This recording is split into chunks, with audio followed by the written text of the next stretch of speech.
When a series of cryptic emails begins landing in their inbox, a curious reader is drawn into the unsettling diary of someone named L. Set in a seemingly perfect, tightly controlled suburban community, the entries reveal dark secrets about the neighborhood's past, its eerie borders, and the forbidden outside world. As Elle and her friends plan a daring escape, the reader is left questioning, what is this place, and what happens to those who dare to leave?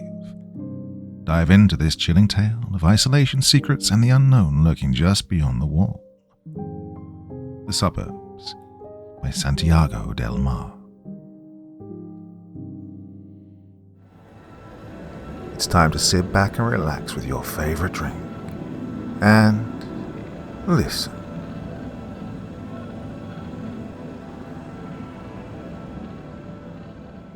Over the past few weeks, I've received a series of messages from an email I don't recognize. They read like diary entries, and while it could easily be a prank or just plain old spam, the contents of these emails are unsettling enough that I have to share them. I'll transcribe the first few ones here. You guys can tell me what you think. August 13th, 2020. Hey, it's L. I've decided to move my journal entries here. I know my parents read my diaries, so it's better to keep them here. Well, this small device is called a cell phone. I wonder what the words mean. I know what a cell is, kind of, but what's a phone? Belle says it sends letters and that everyone on the outside has one. I wonder what outside looks like. What's past our suburb? I'll ask Belle next time I see her.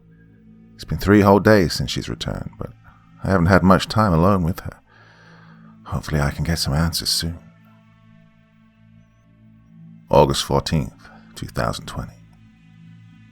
I didn't get to see Belle today. She wasn't at church, and since it's a day of confinement, we had to stay at home after service. I still got to talk to her using this cell phone. I figured out how to send letters. I'm still figuring out a few other things. Anyways, Belle told me that she didn't show up to church because Father John said it wasn't necessary. That's the first I've ever heard of a family getting to skip church. Belle and her family have a lot of firsts, like she was the first to leave the neighborhood. Well, not the first, but the first to come back. The first were the Harrisons. They didn't leave willingly, though. I was 8 or 9 when a crowd of the neighborhood men escorted Mrs. Harrison and her children Kim and Callie to the southern exit. Yes, that one on Nightshade Lane.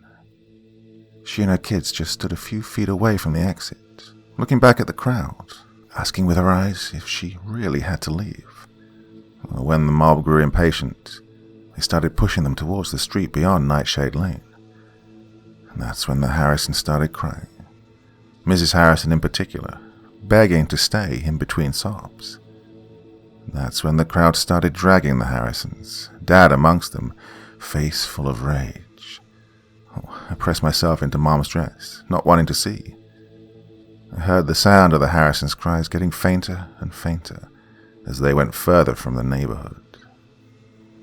I think they were dragged away by force, but by who, I still don't know, because when I finally looked, everyone was still there.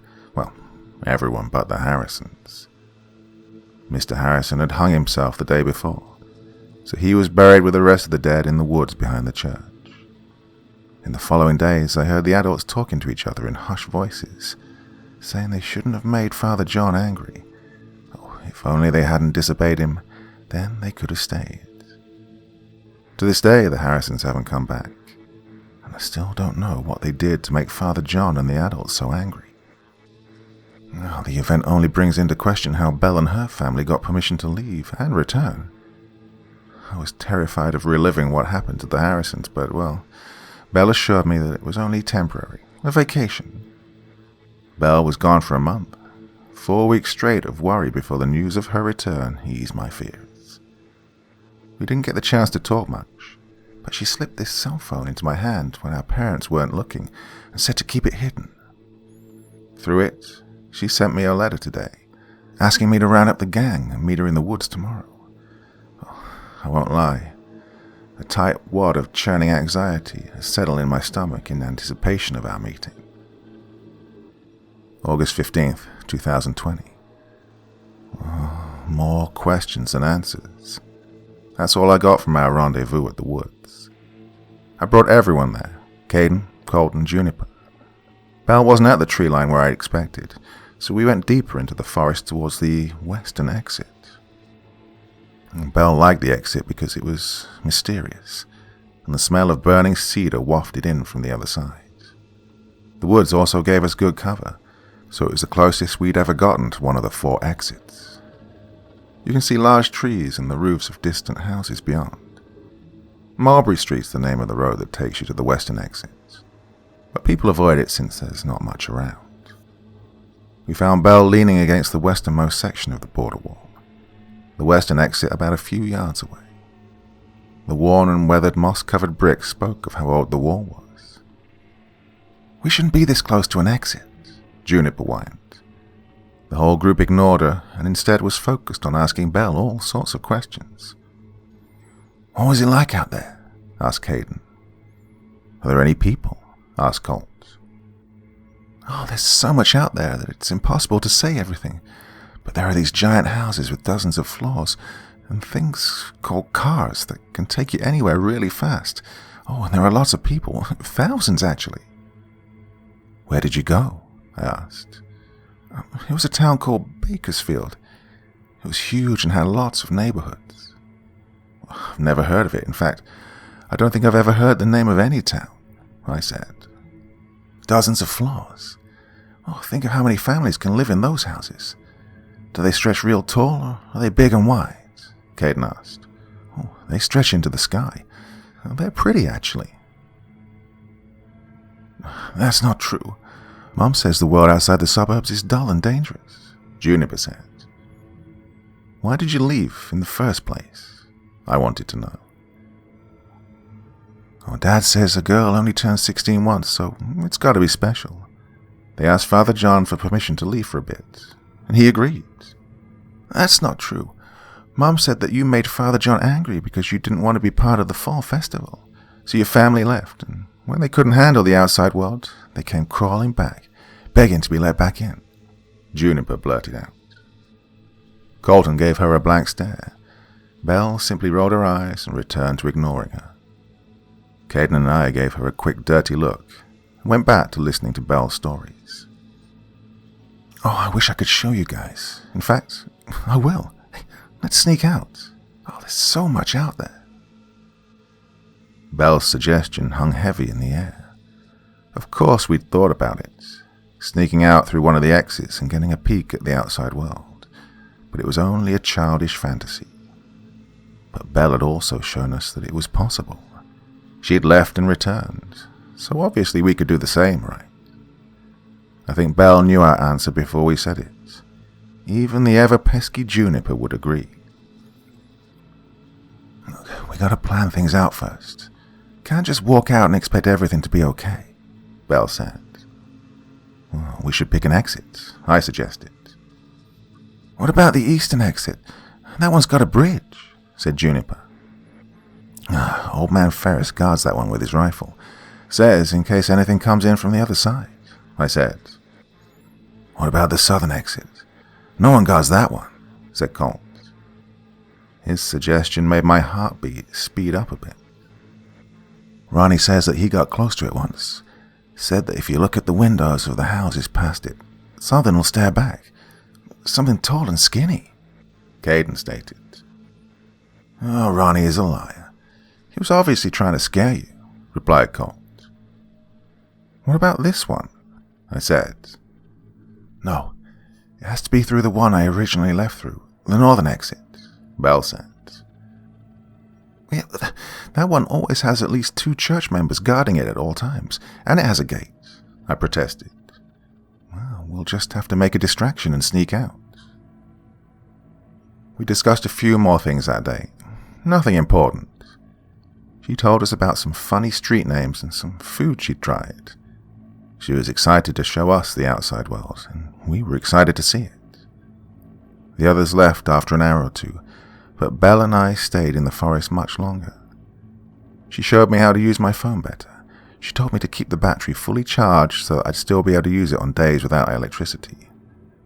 Belle told me how much she appreciated me as a friend. And she told me of her crush on Colt and how she wanted to ask him out.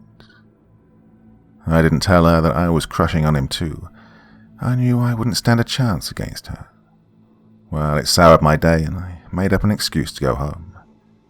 Before I left, she told me that she'd message me tomorrow to meet her here again. I wanted to say something else to ease the nearly imperceptible line that had fallen between us. I chose only to say goodbye. Well, am I an awful friend for feeling jealous? I mean, I'm sure most of our group had a crush on Colt. Juniper too. He was tall and handsome, stoic and mysterious. Maybe Belle and I always like mysterious. I don't know. I won't worry about it. What I'm excited about is finally seeing the outside world. It's like a cardinal sin to even talk about leaving, but to actually do it, that would be unforgivable to adult eyes. August 16th, 2020. I found Belle. She sent me a letter this morning, asking me to meet her in the woods at noon. I set out towards our usual spot and found her. She was sat against an old redwood, blood pooling around the chamomile print skirt she'd gotten for her birthday. August 20th, 2020. It's been a few days. I just needed time to think, clear my head. Belle's funeral was yesterday. She was buried in the same woods where Mr. Harrison and the rest of the dead were. There's never been a killing in this neighborhood. That was something that happened in other neighborhoods, once far away from here. Murder, well, that was an impossibility once. Now, the adults, no, the whole community is terrified. Strict curfews, never letting loved ones out of sight. People hardly go out anymore. It's as if overnight this place transitioned from a safe haven into something dangerous. A place where a lurking presence stalks the streets. Some are saying it was an outsider that had snuck in from an unsecured exit. I don't believe it. I know it was someone here. When I'd found Belle, she'd been holding something close to her chest. Her journal. One final gift left for me. On the first page, hastily scrawled, was a single sentence, one that left little room for interpretation. It'll be someone you know and trust. Leave this place. Well, the rest of her journal was an instruction manual on how to survive in the outside world. She talked a lot about strange places and events, but I could barely understand any of it. She stressed that we had to leave through the northern exit, but that's an impossibility now. The church has doubled the number of guards stationed there. I'm at my wit's end. I don't know what to do. Should I tell the others of the journal, or should I keep it to myself? All I know is that I can't stay here, not with Belle's killer on the loose. August 21st, 2020. Another day of confinement. They're starting to become more frequent. You'd think they'd figure a way to keep the lights on after years of this, but well, maybe that's the point. I've been reading Belle's journal, and I've seen many accusations and implications that have left me deeply unsettled. Belle says that the design of our neighborhood is wrong. She says that most suburbs aren't built and contained in a giant circular brick wall. Instead, they're open grids with more than just 4 entrances. If this is true, if anything she says is true, well, I'll leave, tell the others, and run. Belle has many plans outlined in her journal for that very outcome, but there's still an inkling of doubt. Within me exists a desire to believe that these walls shield us from the dangers of the outside world. Then I remember that Belle was killed and left at the base of a cedar tree, her killer still roaming amongst us, hiding in plain sight. The scariest thought, the one that fuels my restless nights, is the possibility that there's some truth within these entries. Part 2. Who killed Belle Mulholland? August 22nd, 2020. Elle again. Things have only deteriorated since yesterday. Father John called an emergency day of confinement for the first time. Well, I've seen enough firsts for a lifetime, but they just keep piling on. Well, the smart thing to do would be accept it and start bracing for the ones I'll encounter in the future. That would be what Belle would do, but I'm not Belle, and she's not here anymore. During confinement, Father John gathered a group of men, Belle's dad among them, and went door to door, checking to see if anyone was missing. If I had to guess, it was to see if anyone was willing to break the rules, painting them as suspects. I don't think Belle's killer would be dumb enough to give themselves away that easily. Someone capable of doing something so horrible would be adept at hiding. They'd have to be. Her killer had been here from the very start. I'm only left to wonder why. After the search, confinement was lifted, and we were free to leave our homes. It was apparent by how empty the streets outside were that no one dared leave. I stayed indoors, rereading Belle's journal. So much of it seemed nonsensical, or perhaps even a bit hysterical.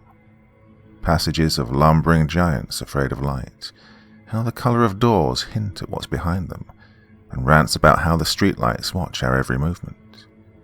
It was like peeling back a layer of her brain and looking into some dark corner that I had no idea it existed. I wonder how long she kept it to herself, or if her mind was poisoned by a trip to the outside. Most terrifying is the fact that, more often than not, I catch myself humouring her, choosing to see that twisted section of the brain as the part that holds truths. August 25th, 2020. Entry 1. Over the past few days, I've been sneaking snippets of information to the others, Caden and Colt mainly, but I've chosen to keep the finicky Juniper in the dark. I want to at least go over the things that Belle has written down, most urgently, who killed her. The adults are planning to have a meeting on our street. Getting all four of us alone in my room shouldn't arouse suspicion, but it'll be much more challenging to communicate afterward. The parents have a steel grip on their children as of late. Can't say I blame them either. If only the others had cell phones so I could send all this information over a letter. I've got to go now, but on a final note, I think I'm going to avoid the streetlights as much as possible. Entry 2. The meeting with Caden, Colt and Juniper went far smoother than I'd anticipated. The adults had worked themselves into some kind of commotion that lasted quite a while. No one questioned our absence. Silence fell between us when I broke the news of the killer likely being a well-known resident. Even Juniper was left speechless. So, what then? Colt broke the silence. I don't know what to believe. What do you mean? Do you think she'd lie about Belle? Juniper, you know that Elle was her closest friend, said Colt. I have her diary. I found it on her when I found her. We spent the next few minutes looking through her entries, Juniper growing more reserved with each entry. What could any of this mean? You know what she's implying, right? Asked Colt. Do you think that maybe her trip made her a bit nutty? Asked Caden. I've considered it, but I'm not sure. As long as the possibility exists that a single entry is true, I think we owe it to her to see it through to the end. I think there's truth in it, said Juniper. What do you mean? You're usually the first one to protest and accuse. What's changed this time? It's just the part about the doors and the colors. I've heard it before. My dad once told me when I was little to watch out for the colors of the doors. He said some aren't meant to be open, especially if they're red, green, or black, Juniper answered. I flipped back the page that discussed doors and the meanings of their colors and read it aloud. There will come a time when you'll need to start looking through houses and rooms for supplies. It's important that when that time arrives that you carefully examine the color of the door. The color of the door can be a warning, an indicator of what lies beyond its threshold. Okay, here's a list of colors and their possible meanings. An unsullied white door means it's probably inhabited, though not usually dangerous. I would say stay away from them. If the color is brown or a faded white, then it's entirely safe. Green means hunger. Whatever lies beyond it hungers in one way or another. Stay away if you don't want to feed it. Gray means life. Now, this could be a curse or a blessing, so I'd recommend playing it safe and avoid this one. Black means death. Never good, so you should never open them. Blue means an exit. Now, it's never to the same place. I'd recommend these only be used in emergencies. Red. Bright red is the worst door you could ever hope to encounter. If you even so much as see a red door, run. Sometimes something can come through it. Why would Belle write something like this? Asked Caden. Juniper was pale and had wide eyes. She gulped before she spoke her next words. Did you guys notice the colors of the doors here? All of the doors? Yeah, they're all brown except for the church doors, Colt said. Now I was the one pale and bug-eyed. I croaked out the rest in a hushed wheeze, as if speaking it too brashly would magnify its weight. The church doors are bright red. August 26th, 2020. I don't think anyone left unconvinced yesterday. If Juniper was vouching for her, then it solidified that Belle was onto something. The precarious situation I'd found myself entangled in called for some measure to ensure my safety. I shuddered, thinking about going the way the Harrisons did. I want to prevent something like that from ever reoccurring. I keep my cell phone and charger on me at all times, and I've strapped Belle's journal to my hip. I've set plans to scout out the 4 exits, just in case we ever need to leave at a moment's notice, that we have the right one chosen. I've come up with a way of communicating with others without bringing too much attention to ourselves. Colt and Caden are across the street from Juniper, and I can see Colt's bedroom window from her backyard a street over. If I leave my lights on past 7 with the curtains half drawn, that means it's safe to come over. If I leave the lights on with the curtains completely open, that means to meet in the creek in the eastern quadrant. Anything else means stay put. Colt has the responsibility of mimicking my curtain state to keep Juniper in the loop. I find it quite ingenious, though I haven't gotten the chance to use it yet. There's one last card left in my deck, but this one relies on a bit of luck. In 4 days, it's possible that a night of fate occurs, and all the streets and quadrants rearrange. It only ever happens at the end of the month, and then only rarely. It's been 7 months since the last rearrangement has occurred, so we are overdue. Our house is currently in the southwest quadrant. If our street is shifted into the northeastern quadrant, it would be perfect, but, well, things rarely line up like that. Regardless, the change happens overnight when everyone is asleep. We should be able to use the confusion of the event to our advantage. Wherever we arrive, we should scout the nearest exit. Worst case scenario, we end up near the southern exit.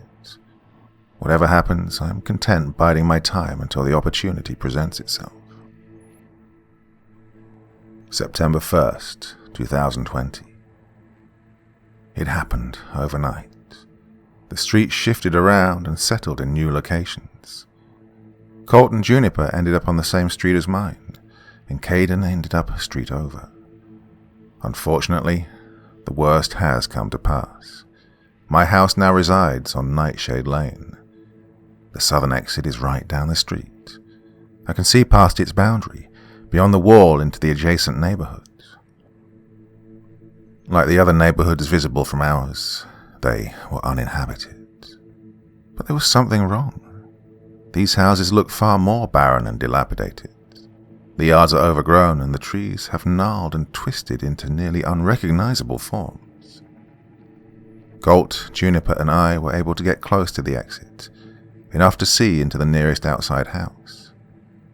There were no curtains, so I could see that all its rooms were empty, not even furniture. A shiver went up my spine. This is where Ronnie claims he saw something staring back. I wonder if there is something that watches us in our sleep. Sentinels prowling around at night, making sure that nothing gets in, or that no one gets out. We left with the knowledge that the southern exit was more than just a point of entry. It felt like a deterrent, or a punishment. But for what? September 2nd, 2020. I saw them last night. Through my window. Tall, lanky figures staring in from the other side of the boundary. The details were lost to me in the darkness, but I could see the glow of their eyes, like nocturnal predators. I think they saw me, or somehow knew that I was watching, because they paused and focused their gaze on my bedroom window. After a few moments, they dispersed, ducking into darkness and into the abandoned houses. I could see that even while moving away, their eyes were trained on me the whole time, as if moving backwards. I tried imagining the forms they had to take for such a feat, and conjured images of tall egret-neck things. Something with limbs contorted in ways that made my stomach ache. And then I thought, what if there's a central core, something like an amorphous blob with tendrils that reached out, tendrils with eyes that could see in the dimmest of nights. Bell had sketched things like those, but there was a lack of context that accompanied the sketches, as if done too quickly, too fast to write down what they meant. I'm beginning to have second thoughts about digging deeper into what's hiding in these suburbs, but I don't want Belle's death to be in vain. She knew something was going on here, something vile and corrupt. I think she was targeted because of what she knew, which means that now I've marked myself and all the others to suffer the same fate. It's this fear that keeps me pushing towards some answer or solution. Until then, I'll continue writing to you, Belle.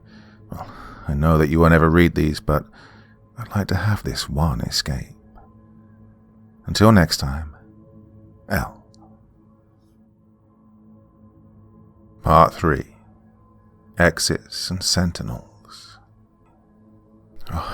It's been a few days. Making sense of these last few entries has been, well, difficult. I waited a few days in hopes of receiving more emails to make sense of what's going on. I did, but unfortunately nothing is cleared up. Instead, more questions have been created, and the implications are chilling. I'll split the last batch of entries into 2, to give me time to process before I transcribe the last half. If anyone has any theories about what the hell is going on, I ask you to let me know. As of now, I choose to think these emails as nothing more than fiction, well, for the sake of my mental health. However, as Elle has said many times before, the fear of this holding any truth keeps me awake at night. September 2nd, 2020. I wasn't the only one that noticed the tall beings peeking in from the other side.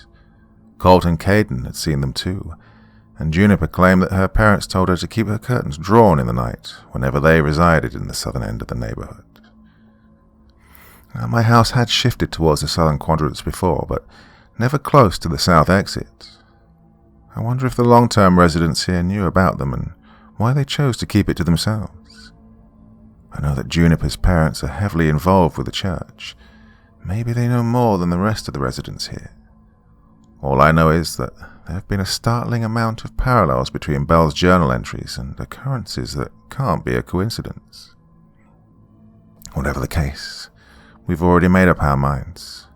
We'll try to escape this place by the end of the week. Now, the south exit is out of the question. Something malicious stalks the other end, waiting for anyone that dares to get close enough.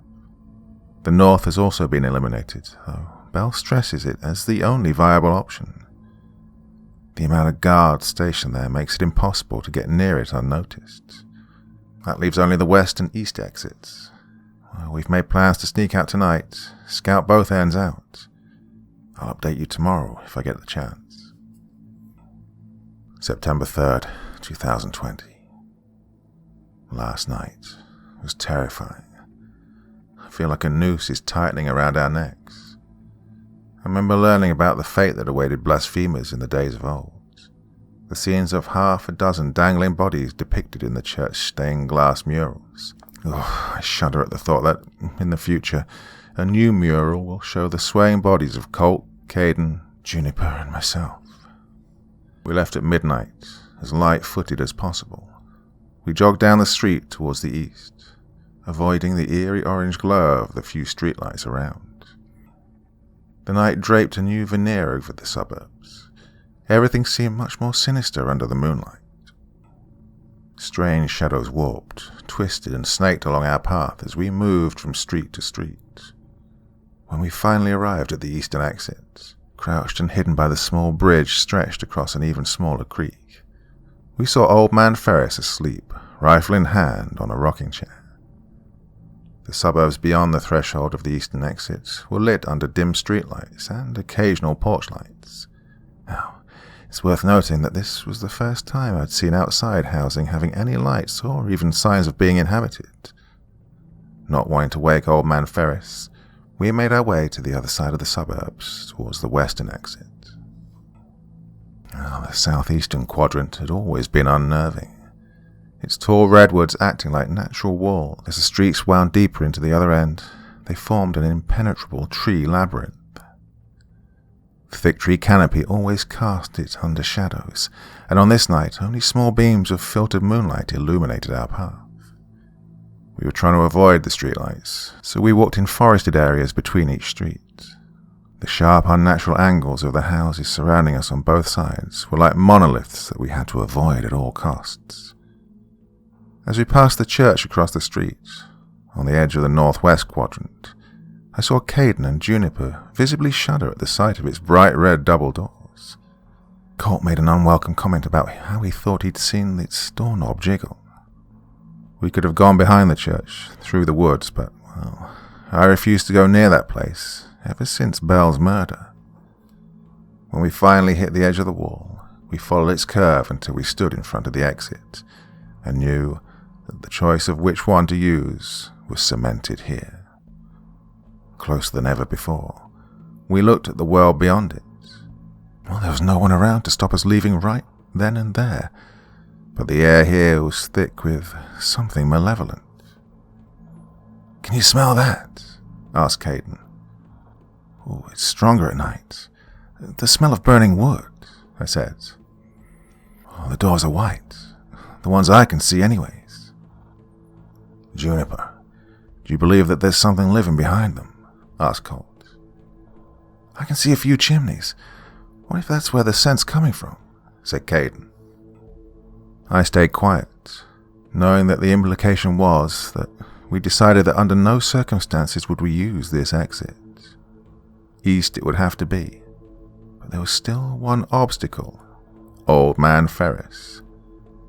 The trek home was done in a different kind of silence, something both somber and charged with excitement. By the end of this week, we would finally be free of this place. I was so excited I didn't even bother to freak out about the towering sentinels peering over the wall and into Nightshade Lane. September 3rd, 2020. Father John is onto us. I know it. He drops strange hints and thinly veiled threats about the fate that awaits those who dare betray the community. He went on a sermon about the origins of our little community, about how much the elders had sacrificed to find this little slice of paradise. He claimed that to be free of the world around us was nothing less than a blessing. Oh, if only the youth knew of the degeneracy we'd escaped, the deals we made, maybe they wouldn't work so hard to undermine us. It upset some of the parishioners that the first service since Belle's death would take such an aggressive tone. I tried my best to ignore it, knowing that soon I would be free of this place. I could tell by how Juniper wrung her hands that she was having second thoughts. I have to talk to her soon. Till next time, L. September 4th, 2020. Today, it happened. I don't know if it was the worst day of my life or the best.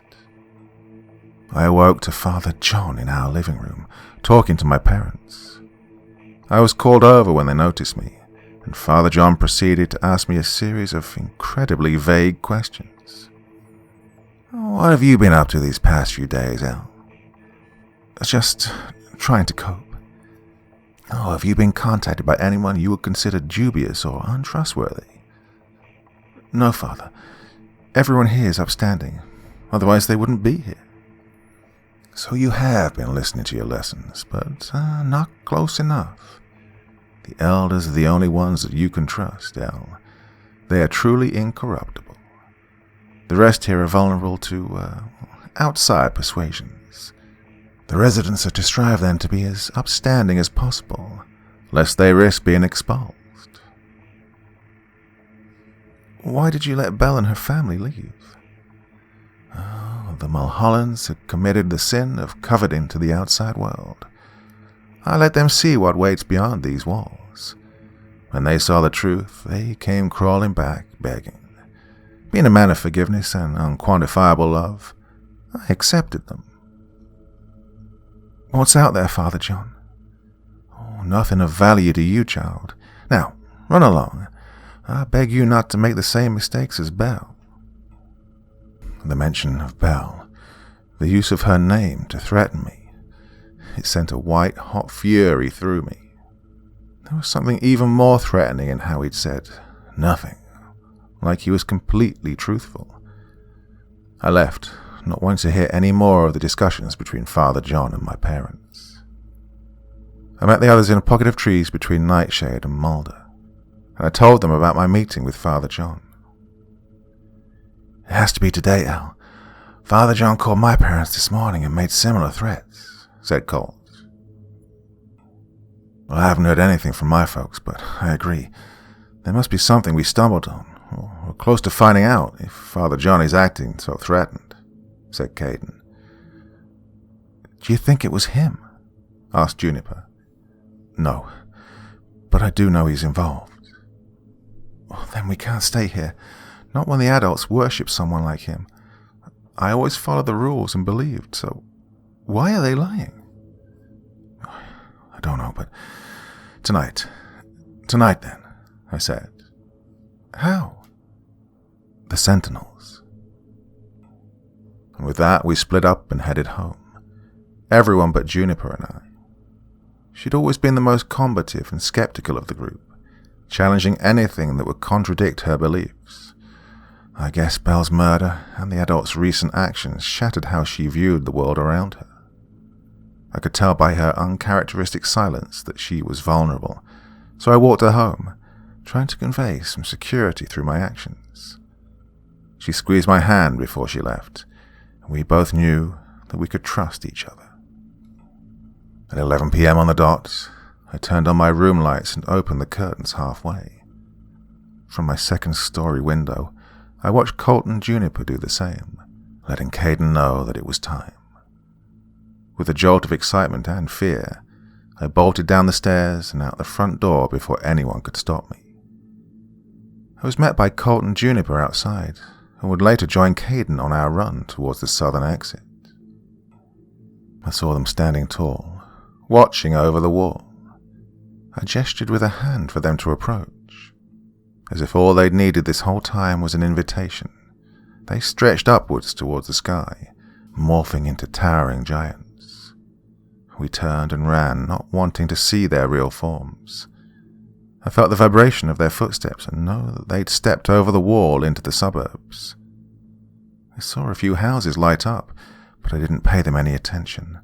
I was focused on leading them towards Old Man Ferris. By the time we'd reached the eastern exit, the whole neighborhood was aware of some commotion, everyone, including the old man.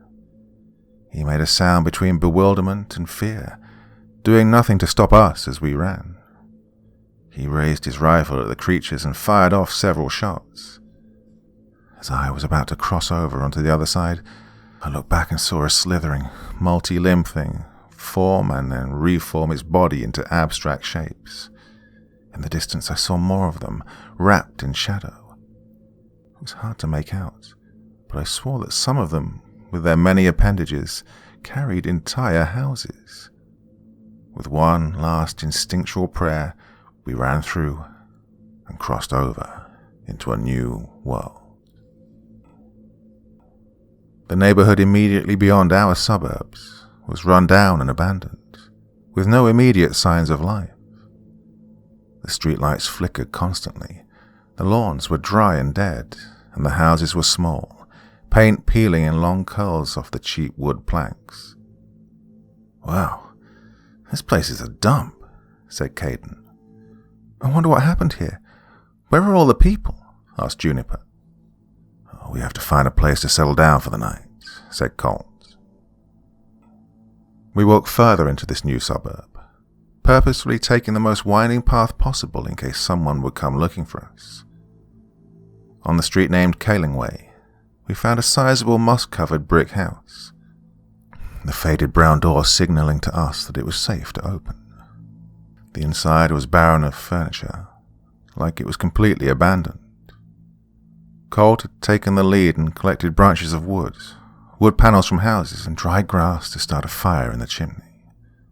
And so, by the warm glow of a fire, we found enough comfort to fall asleep on foreign floors. When I wonder what awaits us, I feel a mixture of fear and excitement. I want to see the dawn of a new day, but I fear where we'll end up. So until next time, L. Part 4. No End. I want to start by saying that this entire experience has been uncomfortable at best and harrowing at worst. I don't know what the purpose of these entries is. Is it a joke? An elaborate marketing scheme? Or, most distressingly, is it real? I want to warn you that this last collection of entries is baffling. I can only hope that if there's any truth to be found in this entire saga, it's in its fleeting moments of peace. September 5th, 2020. Our first day outside the suburbs we grew up in was strange, to say the least.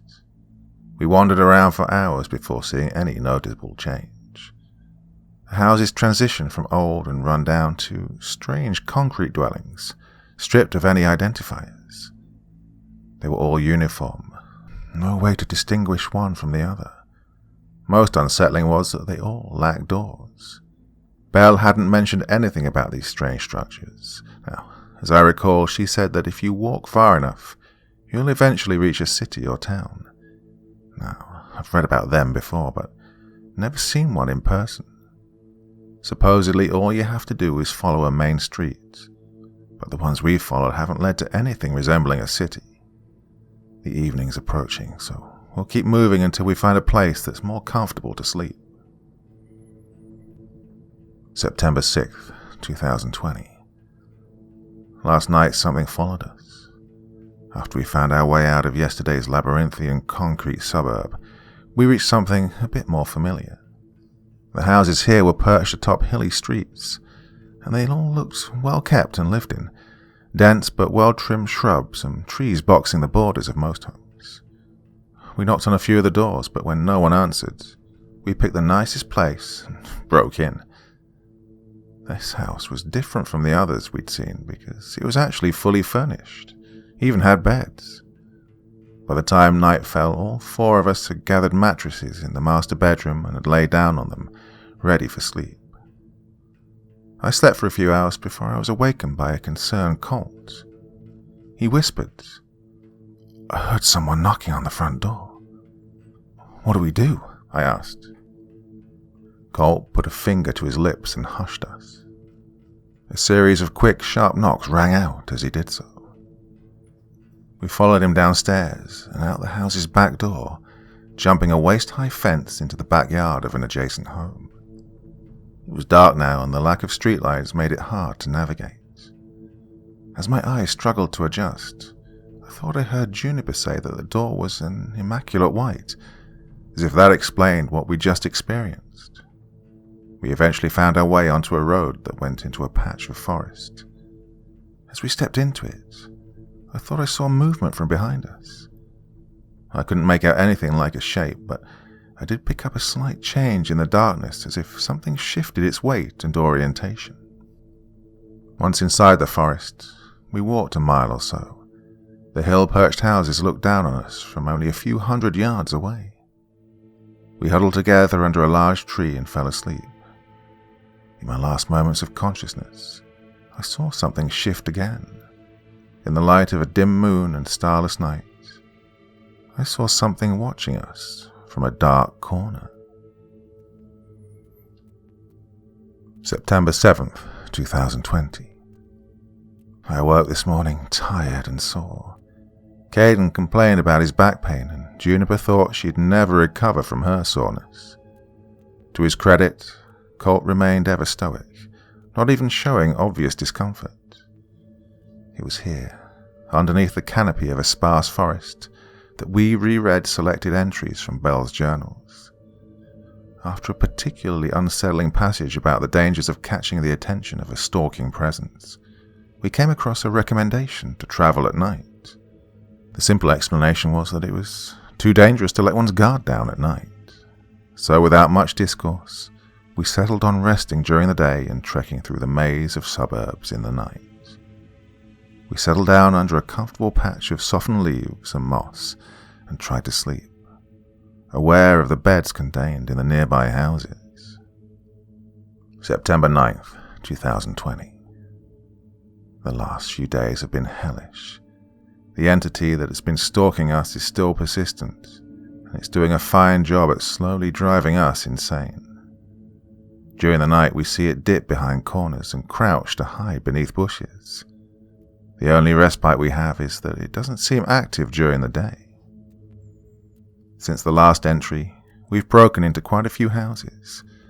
I chose to sporadically charge my cell phone in those that had electricity. Other than that, we've moved away from the hills into the strangest suburbs yet. We're currently lost in an area with long stretches of empty roads, and only the outlines of houses remained. It was as if a giant had plucked them off the ground, but for what purpose? Other than that, we've been subsisting entirely off the occasional fruit tree and tap water. We've been out here for a few days and haven't seen another person around, which makes me worried about how long it'll take to find a city or town. Colt has made plans to break into the first house he sees, being extra mindful of the color of the door. Just a shower, and, well, I can't say I blame him. We could all use a hot shower. September 13th, I think, 2020. We're haggard, tired, and desperate. The stalking entity still shadows our every move, but it hasn't caused us any direct harm other than being a nuisance. We've run into something else in the time since, something overtly dangerous. During a hunt for a house with a shower and laundry, Caden accidentally opened a green door. The inside of the house was dark, damp, and pungent. The walls were soft and pink. They throbbed, and the entire thing shifted as if it was in the middle of taking a breath. Caden realized it was flesh, the inside of a mouth, and he threw himself backward at the revelation. A fleshy mass dislodged itself from the ceiling and, upon landing, morphed into a long-necked creature. A smile tore across its face, revealing distinctly human teeth, each one as big as my head. The thing made a lunge towards Caden, and both let out a shrill scream. Colt intercepted the thing and slammed the door shut on it. The four of us leapt back, trying to create as much distance between us and the door. I was expecting the creature to come bursting through, or at least throw itself against the door. The door was as still as the night. The entity made no further attempts to pursue. Of course, this scared us enough to stay away from houses for a bit. But I'm starting to lose track of time. I smell awful, feel worse, and my phone is on low charge. I hope we can find a suitable uninhabited shelter before long. September 16th, 2020. In the last few days, we've been taking shelter in houses with brown or stained white doors. We've had another run-in because Juniper accidentally opened a grey door, mistaking it in the low light of dusk as off-color white. What was behind it was a curtain of worms, strung together by some kind of webbing.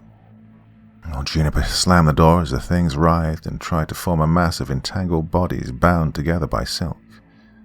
I guess that's what Belle meant by grey doors containing life.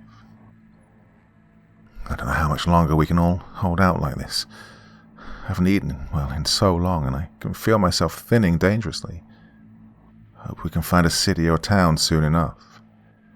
I dread the thought that we took a wrong turn somewhere and have found ourselves in locations long since abandoned, but if that's the case, why are some of these houses so immaculate? If most of these houses didn't contain any human life, you'd think they would have fallen long ago into the same state of disrepair as the first suburb we found. Colt and Caden have been theorizing about why this is the case. Hey, what if the reason that Belle stressed that we left through the north exit is that that's the only direction that leads to other people? Claimed Caden. Oh, that doesn't make any sense. Who built these houses then? Why would they exist for no reason? There had to have been people living at one point, right? Said Colt. What if they just grew, like grass or trees? Said Juniper. She'd been somber since the very beginning of our departure, but in the last few days she'd retreated into herself. I think we all have. My head and body ache with malnutrition and fatigue. The journal that Belle left has become raggedy and is starting to fall apart. I've read and reread the thing so much, but never find anything that inspires hope. I wonder if we escaped a personal hell and stepped into the all-encompassing hell that Father John talked about so much. What if this is all punishment for a sin we committed long ago? I sit watching Caden and Colt argue back and forth on what to do next. Caden has hardened into a person willing to challenge everything if he thinks it'll benefit him. Colt tries to keep the calm persona intact, but I can see the signs of his stoicism starting to splinter and crack. Some days I've even heard him murmur to himself how much he hates this, and us. Juniper barely makes an effort to do anything anymore, other than the minimum required for survival. I don't know if this is the end, or if something else awaits around the corner. Possibly, for the last time, L. Note that after this entry, things went silent for the most prolonged period I've ever experienced. That was until 2 days ago. This is the final entry made by L. Date unknown. 2020. Caden and Juniper are either dead or lost. I don't know if that distinction matters anymore. Unknowable days after my last entry, we ran into an impossibility in a world filled with them. It was a dark night and we were walking down a long, winding road. A series of houses on one side and open woods on the other, when one of the branching streets shot up into the sky. Our eyes followed it up as it twisted into a tangle of streets and houses suspended hundreds of feet in the air. There were whole houses, parkways. It was all a maddening tangle, an entire suburb in the sky. We were so distracted by the spectacle of it all that we didn't even notice that the house closest to us had a dim porch light illuminating a dark red door. Well, we heard it first, the slow creak of a door opening. In all the time we've spent here, never have we heard that sound made by someone or something that wasn't part of our group. We turned to face it. A dark humanoid figure, limbs twisted into cruel angles. It unraveled itself in every sense of the word, its limbs falling loose and dangling down to the floor, limp. Skin from its body unrolled into long spiraling ribbons of coal-like flesh, leaving the sinew and muscle underneath exposed. At its center, a cavity, a black abyss, dilated and open wide, and a long flesh tendril shot out at incredible speed, whipping Caden across his chest and face with enough force to send him flying back. Well, that's all it took for the rest of us to run. Juniper was unlucky enough to turn down a street alone. The thing turned to face her and violently lashed its whip around, the sound of each powerful crack reverberating in the still night air. I wanted to run after her, but a but a pair of surprisingly strong arms lifted me off the ground and threw me into a house with a blue door before their owner stepped in. On the other side was a field of flowers bathed in moonlight. Poppies, I think. Colt and I laid on the ground, exhausted and on the verge of passing out. In the distance, beyond the field, I saw more houses. From the corner of my eye, I saw movement. The entity we picked up a while ago was still stalking us. Oh, the force of the throw and fall had knocked Belle's journal from my hands, and its front cover tore open when it hit the sharp end of a boulder. Inside, I saw a folded-up note that I hadn't seen before. I snatched it and unfolded it, and read through it. The words haunt me in ways I can't begin to articulate. Well, that was last night. It's morning now. Colt is beside me, taking shallow, labored breaths. I don't even think I'll make it past tonight, so just in case, I'm going to write down Belle's final entry. Dear Al, I'm sorry I forced you to live through this. Just know that it was an act of love. My love for all my friends is enough justification for what I've done. Long ago, a group of people decided they wanted to separate themselves from the evils of modern life. So through some force, be it an arcane ritual or the blessing of a dark god, they founded our suburbs. I don't know how long it's been since, but the oldest adults remember vaguely what the world beyond our suburbs was like. Well, I saw it too. It was more beautiful and full of life than you can imagine. I'll never see it again, and I can't bear to live the rest of my life like that. So I'll give it to you, Juniper, Colt, and Caden. I have decided to die. I know you'll find me, and I know you'll find this journal, and I know you'll find this note.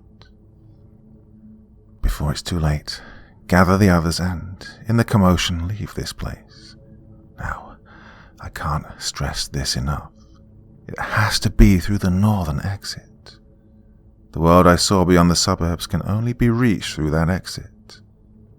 I think that they don't exist in the same place. Well, it's hard to explain, but it's only through the northern exit that the two overlap, and that you can cross seamlessly from one place to the other. Well, I've heard rumor that the other exits don't lead into anything but an endless maze of suburbs. Please, get far away from this place. Find happiness amongst a world filled with vibrant, real people. I know if anyone deserves that, it's you. Love, Belle.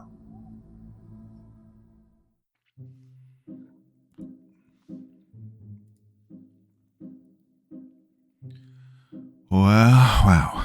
So, yeah, that one gave me the chills. I don't know about you guys, but I'm definitely not looking at tight-knit communities the same anymore. The idea of a perfectly controlled suburb hiding something so dark. And the way Al's curiosity leads to something much bigger. Haunting, eh?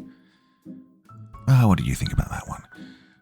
If you enjoyed this story, don't forget to smash that like button, share it with someone who loves a good mystery, and subscribe if you're new here. Yeah, go on, just do it anyway. Well, I have more terrifying tales coming your way very soon, and trust me, you won't want to miss them. So, as always, thank you so much for being part of this amazing community. Stay curious, everyone. Stay safe. And, of course, I'll see you in the next video, probably coming out on Sunday evening. Till then, take care, everyone.